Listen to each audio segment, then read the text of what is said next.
Full moon lunar eclipse for July 4th. This is the third eclipse we've had in a row. And the energy has been heavy, it's been intense, but this is an opening for us of truth, of invincibility, of getting down to the bottom of things.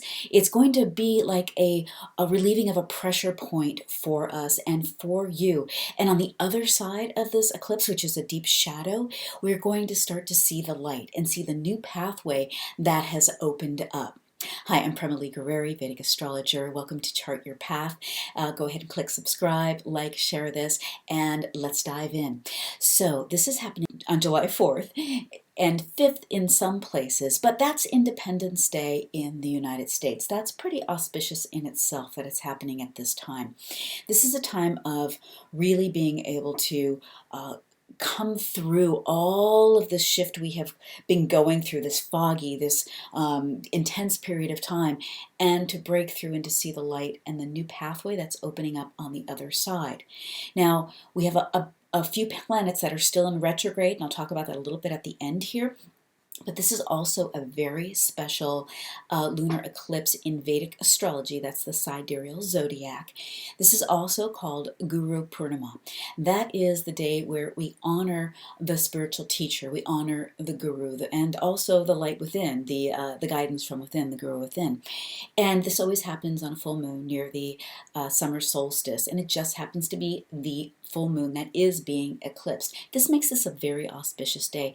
And it's really about us, I, honoring the teachers that are spiritual teachers. And really this isn't anyone can be your spiritual teacher, whether that is the friend who has been there and helped to shine the light, because guru really means the dispeller of darkness. So this is anyone that's helped you to step out of the darkness, whether this is a guide, a coach, a leader of some sort, a spiritual teacher that's present, one that you've been reading the texts of. It doesn't have to be a famous person. Again, it can be someone, it might have been maybe it's a family member, maybe it's a father or a mother, or many of them. It's a time for us all to honor that guru, honor those teachers by, saying that prayer, by expressing our gratitude, because the fact of the matter is we all stand on the shoulders of those who have come before us, and we don't get anywhere in this world and in this lifetime alone. And so it's really just this beautiful time. Now, Jupiter, who is the guru planet, happens to have just moved into Sagittarius in Vedic astrology, where this eclipse is happening. So this eclipse is in a lunar mansion, Purvashada, that is really about spiritual liberation.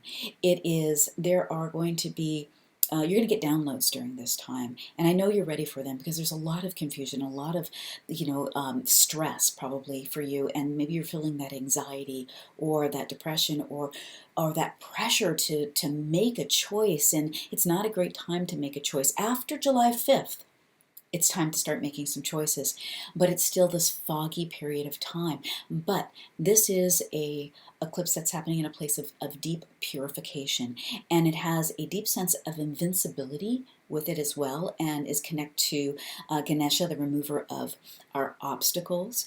And so there is going to be a pathway that opens up for you. We've been changing course through these eclipses. We usually only have 2 in a row, and we've had 3 in a row.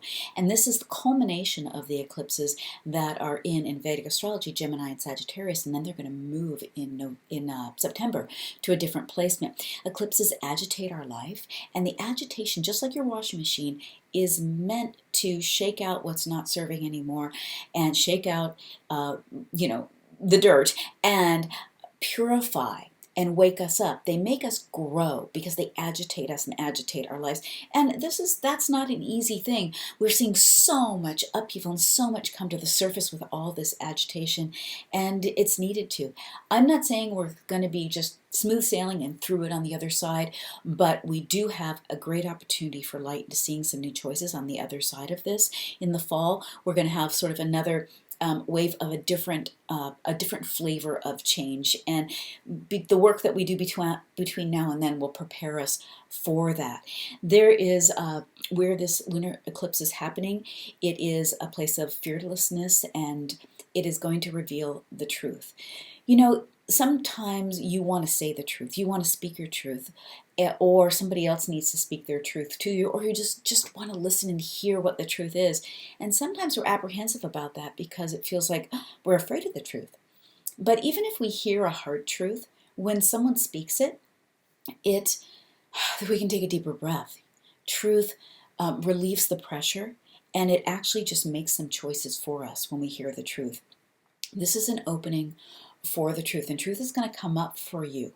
And I want to invite you to take the time for the spiritual practice, for the quietness, for the prayer time, for the mantra, for the contemplation, for that deep walk in nature, for the meditation time, so that you can open up to the truth that wants to drop in for you. There's always deep emotions that go along with a lunar eclipse. And the emotions that are coming up now, and some of us have been feeling heavy emotions leading up to this time, give yourself the grace of making the day of the eclipse a very simple day for yourself. Don't put extra pressure on yourself. Don't spend time around a lot of people. Give yourself time in nature. Don't make any big decisions until after the 5th of July or after. Give yourself this time to let bubble up for you the new truth for you, and that you can come through this, and your path has been shifting, and it looks like it's going here, it looks like it's going there, whether it was work, a relationship, whether it was career for you, whether it was even your spiritual path that's changing your purpose.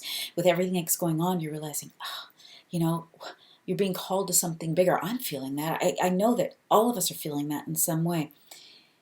Give yourself this time on this eclipse to open up to what needs to drop in for you, and don't get hooked in to challenging conversations, to emotional situations and drama, because that's also what can come up during this time. Take the extra pressure off yourself and honor your teachers and open up to the truth that's coming through.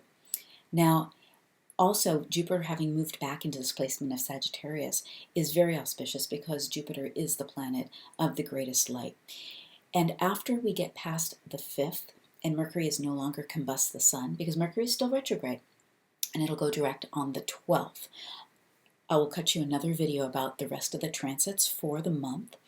But what I want you to know about this is Venus is also not retrograde anymore, and it's in Taurus. So now what we have after we come out of this eclipse is we have Jupiter in its own house. We have Mercury in its own house and away from this, being too close to the sun. And then we also have Venus free and clear, wanting us to have compassion and love and forgiveness and honoring of and respect for each other.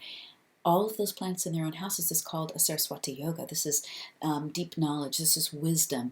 This is wealth and creativity, the arts. The light will be shining much, much brighter on the other side. And you're going to be able to take a deep breath again. You're going to be able to start to see where your path is going.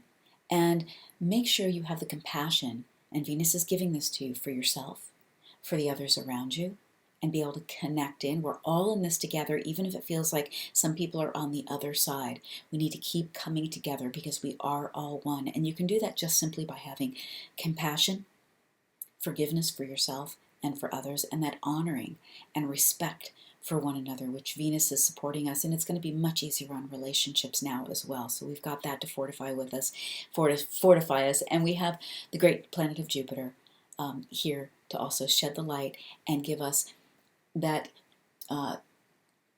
look at stepping up into a higher spiritual potential for the path we're all here to walk, and to bring our beliefs into the light that aren't serving us, and the new beliefs that we're forming from coming through this whole time. It's spiritual liberation with this eclipse, spiritual liberation with what Jupiter is lighting the path for us, and that's in the Sacred Wealth Code Archetype system. That's the teacher, that's the visionary, that is the great sage. And actually, if you want to know what one of your Sacred Wealth Code Archetypes is, you can grab the free quiz in the link below. I'll be posting another video very soon for you about the transits for the whole month. And I'd love to hear for you what's coming up for you around what your truth is, and the emotions, and where you're feeling that in life right now, or what the big aha from listening to this video is. I appreciate you subscribing, liking, and sharing this around to support other people as well. So much love to you.